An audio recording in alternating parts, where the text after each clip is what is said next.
ইরানের প্রয়াত সাবেক সর্বোচ্চ ধর্মীয় নেতা আয়াতুল্লাহ আলী খামেনির শেষ বিদায়ের অনুষ্ঠান পুরোপুরি সমাপ্ত না হতেই দেশটিকে উদ্দেশ্য করে ভয়াবহ সামরিক পদক্ষেপ নেওয়ার হুঁশিয়ারি দিলেন মার্কিন প্রেসিডেন্ট ডোনাল্ড ট্রাম্প। এদিকে যে কোনো আগ্রাসী পদক্ষেপের জবাব খুবই ভয়াবহ হবে বলে আগেভাগেই সতর্কবার্তা দিয়ে রেখেছে ইরান। প্রশ্ন হলো, ইরানের সাথে আবারও সংঘাতে জড়ানোর দুঃসাহস কি দেখাবে যুক্তরাষ্ট্র, নাকি এটি কেবলই ফাঁকা বলি? সম্প্রতি এক বক্তব্যে মার্কিন প্রেসিডেন্ট ডোনাল্ড ট্রাম্প দাবি করেছেন ওয়াশিংটন ও তেহরানের মধ্যে একটি সমঝোতার সম্ভাবনা তৈরি হয়েছে, তবে সেই আলোচনা ভেস্তে গেলে যুক্তরাষ্ট্র আর অপেক্ষা করবে না। ট্রাম্প বলেন, আমরা হয় একটি চুক্তি করব, নয়তো কাজটা শেষ করে দেব। আর কাজটা শেষ করা কঠিন হবে না। কাজ শেষ করা বলতে আসলে কি বুঝিয়েছেন মার্কিন প্রেসিডেন্ট? ট্রাম্প হুঁশিয়ারি বাক্য উচ্চারণ করে বলেছেন, ইরানের সঙ্গে চুক্তি না হলে কিংবা আলোচনা ব্যর্থ হলে কয়েক ঘন্টার মধ্যেই ইরানের গুরুত্বপূর্ণ অবকাঠামো ধ্বংস করে দিবে যুক্তরাষ্ট্র। যুক্তরাজ্য ভিত্তিক সংবাদ মাধ্যম ইরান ইন্টারন্যাশনাল জানিয়েছে এ খবর। একই সঙ্গে সামরিক সক্ষমতার বিষয়টিও স্পষ্ট করে তুলে ধরেন মার্কিন প্রেসিডেন্ট। ট্রাম্প দাবি করেন, প্রয়োজন হলে অল্প সময়ের মধ্যেই ইরানের গুরুত্বপূর্ণ সেতু, বিদ্যুৎ কেন্দ্র এবং অন্যান্য গুরুত্বপূর্ণ অবকাঠামো ধ্বংস করে দিতে সক্ষম যুক্তরাষ্ট্র।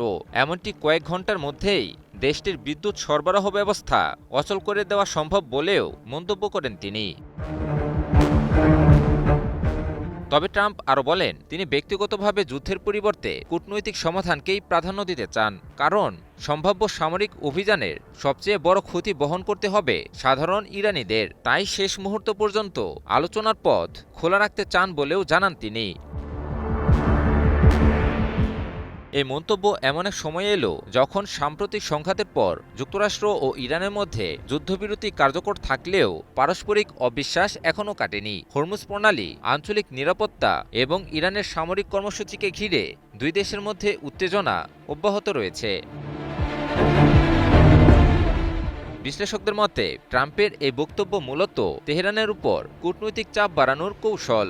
একদিকে তিনি আলোচনার দরজা খোলা রাখছেন, অন্যদিকে সামরিক শক্তির প্রদর্শনের মাধ্যমে ইরানকে দ্রুত সমঝোতায় আনতে চাইছেন। তবে এমন কঠোর ভাষা মধ্যপ্রাচ্যের পরিস্থিতিকে আরও সংবেদনশীল করে তুলতে পারে বলেও মনে করছেন বিশ্লেষকেরা। এদিকে ইরানের প্রয়াত সাবেক সর্বোচ্চ ধর্মীয় নেতা আয়াতুল্লাহ আলী খামেনির শেষ বিদায়ের অনুষ্ঠানে লাখো ইরানিদের কণ্ঠে ভেসে আসে প্রতিশোধের হুঙ্কার। প্রিয় নেতা খামেনির হত্যার বদলা হিসেবে ট্রাম্পকেও হত্যা করার কথা জানান ইরানিরা। এছাড়াও নানাভাবে ট্রাম্প এবং নেতানিয়াহুর বিরুদ্ধে হুঙ্কার তুলে ইরানিরা। অন্যদিকে ইরানের শীর্ষ নেতৃত্ব থেকেও যুক্তরাষ্ট্রের যে কোনো আগ্রাসী কর্মকাণ্ডের ব্যাপারে আগেভাগেই সতর্ক করে রেখেছে। ফলে নতুন করে ইরানের বিরুদ্ধে আবারও আগ্রাসনের পথে যুক্তরাষ্ট্র হাঁটবে না বলেই মত বিশেষজ্ঞদের। ইমন আলী, নিউজ 24।